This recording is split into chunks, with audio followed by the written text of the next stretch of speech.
For today's video, magluluto naman tayo ng isang recipe na kadalasan sa mga Chinese restaurant lang natin natitikman. Magluluto tayo ngayon ng Chinese soy chicken. At alam nyo ba na napakadali lang nitong lutuin? Kaya tara, simulan na natin. Meron tayo dito isang buong manok na kinat lang natin into quarter cut. Bubuhusan natin to ng mainit na tubig para mag-tighten yung kanyang balat.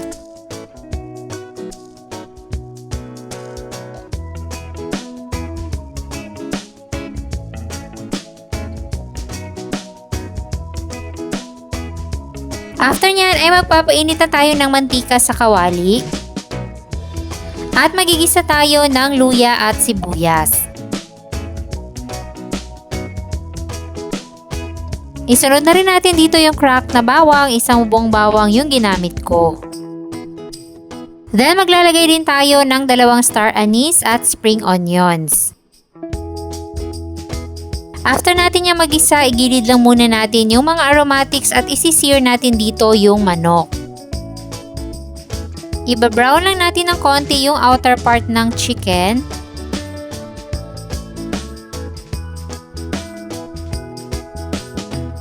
At kapag nag-brown na ng konti, pwede na natin yung hanguin at isunod na natin yung iba pang part ng manok.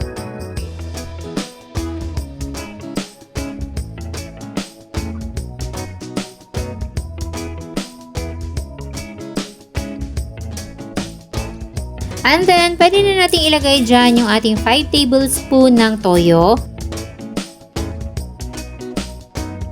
Then, maglalagay na rin tayo ng maraming tubig. Kailangan din natin dito ng 1/2 cup ng brown sugar. Haluin lang muna natin hanggang sa ma-dissolve. Tapos, ilagay na natin yung manok.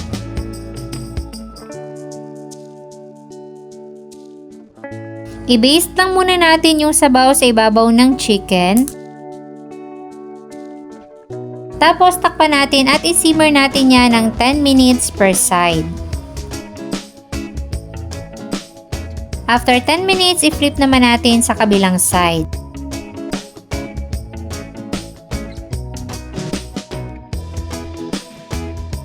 Then simmer for another 10 minutes.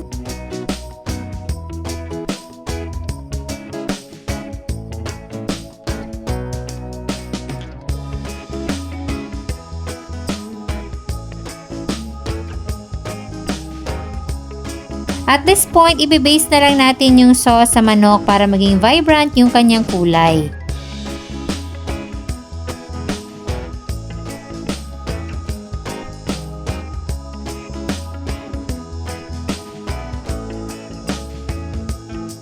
Then, slice na natin yung ating soy chicken into serving pieces.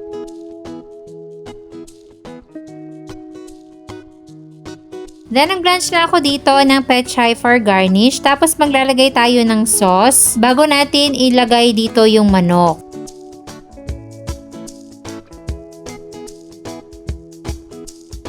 At mag-a-add din tayo dito ng sesame seeds at spring onions for garnish. Para talagang restong-resto ang dating ng ating recipe.